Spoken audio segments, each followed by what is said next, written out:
আমার মতো পেটটাও যদি আমার থাকতো। এই সবাই চুপ, বাপ ফোন দিছে।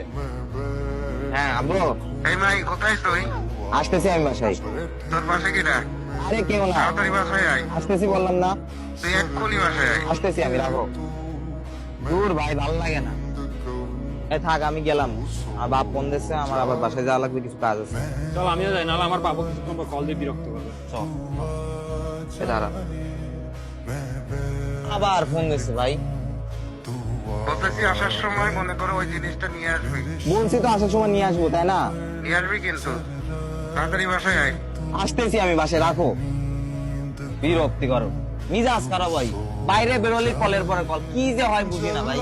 একটু বন্ধুদের সাথে বেরোবো, তাও পারি না। আরে ভাই আর বলিস না, বাইরে বের হইলে বাপ সমাজের কি হয় বুঝি না, বারবার কল করে আর বিরক্ত করে। ভাই, বাপরা খুব বিরক্তকর হয়, তাই না? আসলে ভাই প্রচুর বিরক্তিকর লাগে, মাথা মাথা মানে আওলাই যায়। মাহে নাই রে, নাই মানে কি? বিরক্ত করার মতো একটা মানুষ নাই রে। মানে আরে জানিস না, তো বাবা নাই। আমার বাপ না তোদের মতো বিরক্তও করে না, আর তোদের মতো প্যারাও নেওয়া লাগে না আমার। কিন্তু জানিস, মাঝে মাঝে আমার খুব খারাপ লাগে। তোদের মতো বিরক্ত করার একটা মানুষ আমার থাকতো, সেই মানুষটা দিন শেষে আমাকে বিরক্ত করতো। সেই মানুষটার দিন শেষে আমি ভুল করলে সেই ভুলগুলো আমাকে শুধরিয়ে দিত। আসলে ভাই, আল্লাহ আমার কপালে রাখি নাই রে ভাই। আসলে একটা জিনিস কি জানিস, আল্লাহ হয়তো সবাইকে সবকিছু দেয় না, আবার সবাই সবকিছু পাওয়ার পরে সেটা রাখতে পারে না। এই জন্য বাপ মা থাকতে কদর করতে হয়।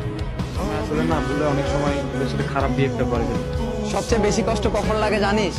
যখন ঈদে সবার বাবা সবার জড়াই ধরে, আমারে না ভাই কেউ জড়াই ধরে না রে তখন।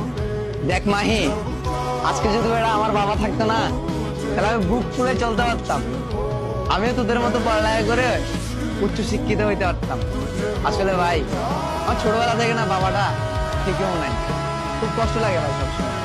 আমি বুক ফুলে কোনো জায়গায় চলতে পারি না, কেউ আঘাত দিলে কিছু বলতে পারি না, কিছু খুলে বলতে পারি না। আসলে ভাই, বাবাটা না আসলে ভাই ছায়ার মতো। বাবা থাকলে না সবকিছু করা যায় ভাই, আর যার বাবা নাই তার দুনিয়াতে না মানসিক শান্তিটাই নাই। আসলে যার নাই সে বোঝে, বাকিরা তো গল্প খোঁজে।